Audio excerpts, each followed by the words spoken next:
I want to reveal my secret of money making online. Simplest method. Click the link in description.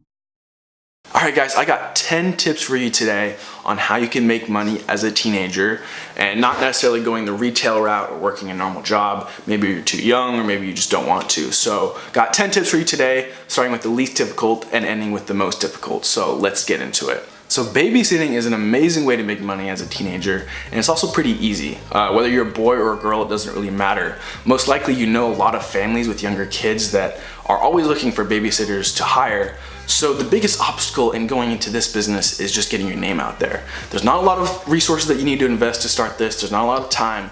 It's just marketing. Efficiently getting your name out there is what's gonna set you apart from the other people in this business. So car washes are a really great way to make money as a teenager. And the thing that I love about this business model is you essentially make your customers come to you without having to do a lot of work if you set it up correctly. So what I suggest doing is setting it up in front of your house, maybe on your street or cul-de-sac or whatever, and flag your neighbors as they come by and offer a low cost, fair price. And when you combine that low cost with the convenience factor of just being on your street, you'll be able to bring in a lot of customers. So artwork is a really great way to make money as a teenager if you are skilled in it. If you are skilled in it, it's great to do some painting, drawing, customized artwork on like shoes and stuff like that for people. It's a great way to show your friends what you can do something that you enjoy and make a little money on the side. So selling snacks at sports games is a really great way to make money. It's a little more complicated though, but this is something that I did as a kid. So what I would do is I would go to the supermarket with my parents, Costco in particular, and so I'd buy a bunch of snacks in bulk for a low price. So I bought like chips, soda, Gatorade, gum, sunflower seeds, whatever. And I agreed to pay my parents back with the revenue I made from this business. So what I would do is I put all the snacks in a little cooler and I would go to this sports complex near my house in the summertime, and there'd be like 4 or 5 baseball fields and like 3 or 4 football fields. And so there's like a ton of different games going on. And obviously there's lots of parents out there, it's a hot day. And so I'd go from person to person and just, use salesmanship skills and just sell them on the products I had. And one thing that I did was offer them at a lower price than a little snack mart that was in the complex. And so I made up with the amount of stuff I sold, so in volume. But so that's a little more complicated, but the payoff was pretty good. I think I was making like $100 a week, which is pretty good for a teenager. So landscaping is an amazing way to make money. It has a really good payoff and it's really scalable, but it has a pretty high barrier to entry, meaning there's a lot of big professional companies that do this, and they've been doing it for a lot of people for a long time. So it's hard to break into this business, but if you start on a small scale, and with just a few of your friends, just do it for your neighbors, you can start to slowly expand and just keep putting your name out there, put flyers on people's doors and make business cards and just start putting your name out there. You'll start to get more recognized and business will slowly start to pick up. So that's a great way to make money, but just requires a little bit more planning. Tutoring. Tutoring is an amazing way to make money if you are so gifted in a particular area of academics. I was not personally, but if you are, don't let that talent go to waste.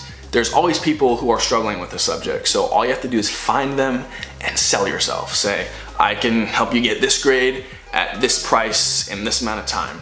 And as you do this with more and more people, they'll start telling their friends as they succeed, and word of mouth is the best way to market yourself, and it's absolutely free. So tutoring is awesome if you are so inclined. So online selling is great, and I guarantee that most of you can do this because you probably have something sitting in your closet right now that's taking up space. So throw it online, throw it on Craigslist or eBay, make some quick cash. But one piggyback on that idea is consistent online selling. So this kind of has to do more with like the shoe and fashion industry. So if you're really into shoes, you're really into fashion, some of the more elite brands will have launches. So they'll launch certain products at certain times of the year and they'll only sell a certain amount of units. So if you buy 3, 4, 5 of those units and then resell them after they become unavailable, you can sell them for a pretty good profit. But that takes a little bit more know-how in the industry, but if you're passionate about that, it's a great way to make some extra profit.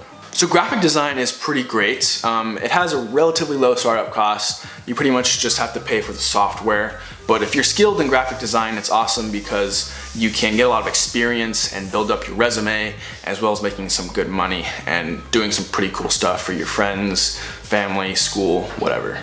So photography and videography services are a really fun way to make money as a teenager. These do have a pretty high startup cost though. If you are gonna go for high quality professional grade camera equipment, it is pretty expensive. And it does require a decent amount of expertise and experience. So my advice is to start young, start early, and develop a good portfolio, kind of figure out what you're doing, find a niche, and start offering those services later. One thing that I did was I offered senior pictures for a lot of my friends in high school. I offered it at a lower price because a lot of professionals charge really, really high prices for senior pictures. So that's a really good small scale way to start with it. And then you can find your area of interest in photography and videography after that. So the last one is stock investments. And this is probably the most difficult and has the most amount of risk. And you're probably thinking like, I'm just a teenager. I don't know how the financial markets work. I don't know how stocks work. If I invest, I'm probably gonna lose all my money, which is a good point. But someone's already thought of that. And they've made programs and websites that allow you to use fake money but invest in real markets so you can get some good experience, build a fake little portfolio up, and start making some fake money. And once you're at that point where you feel like you kind of know what you're doing, you can use real money, and it has a pretty good payout if you know what you're doing. But the reason why I love this so much is it makes you pay attention to current events, and it makes you pay attention to these companies that you're following. So you see their success, and you see their failures, and you learn these things at a young age, so it puts you at a huge advantage compared to your friends. So do this if you really want to invest in your future career and get some really good knowledge at a young age. I highly recommend it. But that is the video, guys. I hope you enjoyed it. If you did, please give it a thumbs up. Subscribe if you're not already. And I will see y'all in the next video. Peace.